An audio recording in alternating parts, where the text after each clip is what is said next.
Today's story is about, some people believe in ghosts, some people believe in God, and some people believe in the devil, and some people believe in demons. And I believe in all of those things. And something happened to us once at the shop at the Dearly Departed Tours Museum that I can't explain. When I think of the word demon, this is what I think of, this incident. This happened in January of 2019. And when this thing, creature, demon, walked into our shop, I don't know, it felt like it changed things. And things went south after that. South. And it was a crazy moment, and I'm going to tell you about it. Actually, Terry, lovely, terrific Terry Bolo, is going to tell you about it, and you're going to see the video, what happened in the shop. Hi, everyone. I'm here with terrific Terry Bolo from Dearly Departed Tours. We're having a little mini Dearly Departed Tours reunion. Oh, yeah. Oh, we miss it so much. We miss it so much. Yeah, I miss you. I miss you too. I want to jump right into that picture. I know, this picture, I mean, you look at it and it's like, did that really even happen? You know, it was such a cool place. It really was. It really was. It was a wonderful, wonderful It was place. so special. So there was a moment that happened, a thing that happened at the shop, which it was like a landmark moment. It was like an audible almost. Well, it was literally audible, but I mean, it was like a turning point, I think, when this incident happened. That's my gut reaction. I don't remember how you felt about it. It was traumatic for you. I know that. Yeah. But I felt like this incident changed everything, because I feel like after this incident, just things started getting out of whack. Circling the drain. Yes, we were all sort of circling the drain, you know, with the company, with everything else, but just personalities started clashing, and you know, just things started not being as fun anymore after that. Maybe this is just my take on it. I don't know. What do you am I just imagining? It's hard for me to conceive of that. You know, there were some tension, you know, tense moments, you know, going on with some people that were there. Yeah, for sure. But it was definitely bad juju. So we're getting a little bit ahead of ourselves, but this is a video that was taken from a security camera at the shop. And one day, Terry all by herself was in the shop, and this creature walked in, and well, Terry, okay. Okay, I think I was in the back. Was I opening up? I can't remember, or had a tour just gone out? She's going to come in here. But I was alone. And you were back here in the back, so I think you were coming around the corner.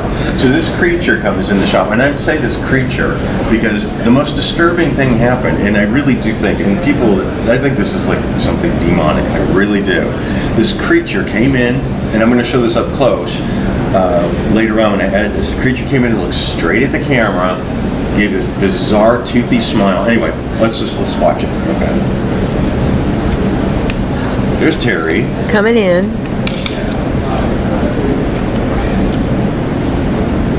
The happy shopkeeper.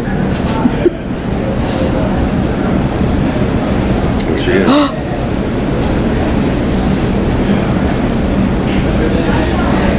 Right at the camera. Back that up and freeze on that smile. I know you have that on your phone. Yeah. Let's oh, that's okay. Because you went back there because this is a little bit choppy. Yeah, because you said it's motion sensitive, so. So you didn't know that she walked in. I heard the bell. Yeah. There's a little bell on the door. So somebody's here. So I was in the back. So I came back out and I was on the phone talking to somebody, and then I came back out and I didn't see anyone. So what we just saw was she walked in, the purple creature, walked in and sat down at the desk, or at the table, right by the chair, right behind the desk. So she's back there. Terry's now coming around the corner, doesn't know she's there yet. Knows that somebody's... But I heard someone come in, but usually they stand by the door, you know, and like, oh, hi, you know. There you are. There you are, you see her. Now you run to the back. It was terrifying. Yes. And I think you called the police at this point. I did. Well, at first I thought someone was playing a joke on me. You know, I thought maybe it was Kathleen or something in a big wig. You know, hey, I'm going to play a joke on Terry. And so when she turned around and I saw her, it's like, oh, I went, oh my God. And and I think I was on the phone talking to somebody, and I ran back in the museum, and I said, I'm sorry, I have to call the police right now. And so I hung up on them, and then I called the police. And then I came back out because, like, oh my God, my purse is out there. So she's there. You can see the purple wig. You're in the back. Yeah. You're on the phone. Right. Okay. Now what happens? She comes out. She starts walking to the back, and that just the motion detector just skipped. Yeah. She went straight to the back, and you're in the front now. Yeah. And you're on the phone with the police right now. Right. So I came out, and she had started walking back, and I saw my purse was still there. So like, okay, that's good. And then I'm on the phone, and I grab the taser, and she walks to the back and picks up that sculpture. This really cool metal sculpture that my friend Jeff, my grade school friend, made for me. Grade And school. You're going to see this. I'll show you a picture, but you're going to see it in a second. This thing had to weigh what? 5 pounds? Oh, maybe more than that. I mean, this thing was solid. Heavy metal, a lot of sharp edges. Made with about railroad ties and a sheet of metal and Yeah, all kind of like metal scrap Yeah. sculpture. It was really cool. So the creature, the purple creature, walks all the way to the back, grabs that statue. I wish we could play the volume out loud for us, but we can't really hear it. Because I don't remember her saying anything, but she makes some utterances, Yeah. I think. So she's back at the back counter, Yeah. and you're saying you need to leave. Yeah, and I'm calling the police, and I'm saying you need to leave. So this woman, creature, now has the statue. She's holding it like a baby. Yeah. Okay. And I'm screaming at her, and she never once like looked at me or said anything to me. She didn't like acknowledge that I was there. It was like she was walking through a dream, you know. And I was afraid to like wake her up from that dream because I was afraid she was going to attack me, or hit me with the sculpture. Yeah. Well, yeah. Yeah. I mean, that thing was heavy. Really you heavy. said it was sharp. It was a square. Mm-hmm. So she's now walking out with this thing in her hands, and you're saying that's you on the phone with the police.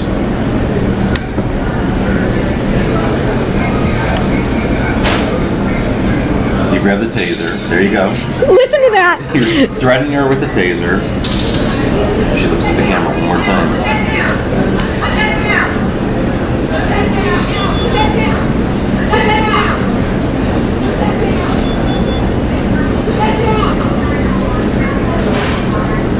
So now she's telling the police the address of the shop, describing the purple creature, the demon. Then this is the best part. You go back, you're talking to the police, and then you go back with the Lysol. Hey guys, we're closing. Okay, thank all right, we'll be out of here in a you. second. The whole place smelled. It was just like really pungent. It was like it hit you in the face. And so, yeah, I had to get the spray. Oh my God, that's so funny. So the police came, and they asked you about her. Did they say, oh, is that the one with the purple hair? Or did they? No. No, they never heard of her. No, but I heard someone else saw her somewhere else later in the neighborhood or around town. But, there was really no crime committed except the theft of the sculpture, but I felt threatened. Yeah. Because I didn't know what she was going to do. I mean, she came in and sat behind the counter first. Yeah. And then she just, you were telling her, what do you want? She was ignoring you, basically. wasn't Yeah, she never spoke to me. I don't think she ever even looked at me. Yeah. But it's funny because I didn't see it till the other day. Troy and I were looking at this again, and she looks back at the camera on her way out. I mean, do you understand? See this? I don't know if you can see that flag. Gay. Up next to this shelf is literally, it looks like a black tin can. The camera. How did she know where to look? I know. Because there's so much stuff in there to look at. Yeah. So, and she looked exactly right at the She camera. looked right in as soon as she walked in, she looked at the camera and smiled. Let's watch this one more time before they kick us out. Okay, we'll go back to the beginning.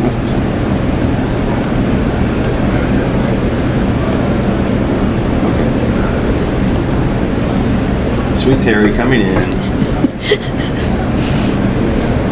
Just another normal day.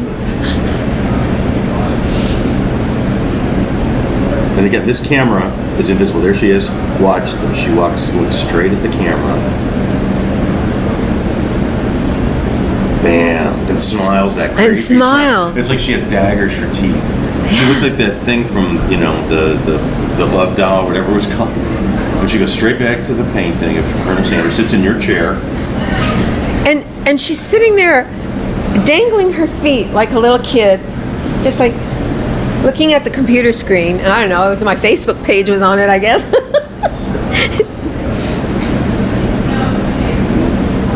She goes in the night. Oh man, and she's a tiny little thing, isn't she?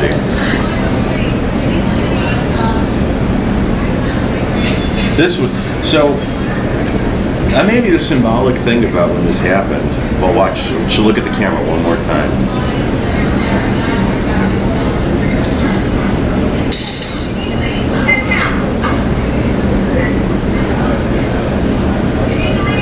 Right at the camera.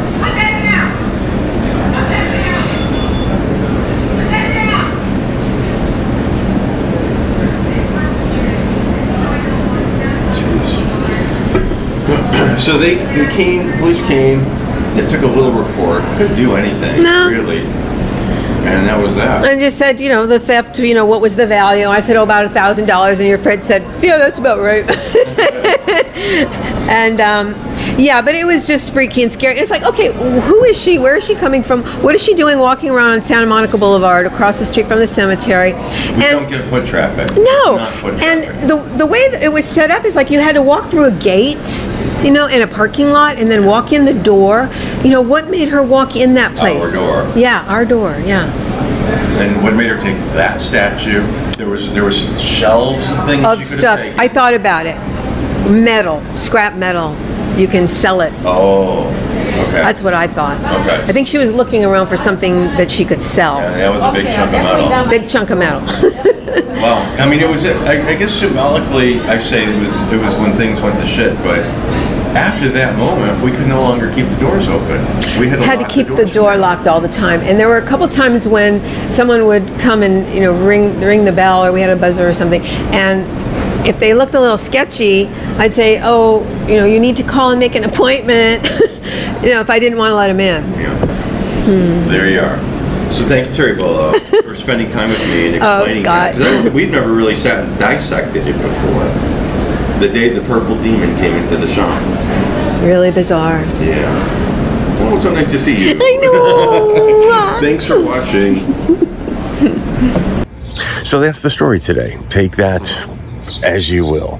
I'm not trying to be provocative, and I don't need you to believe me. What I can tell you is photo proof, what you saw, what I think, what Terry thinks, and what indeed happened. So thank you for watching. Thanks for your time and for your attention.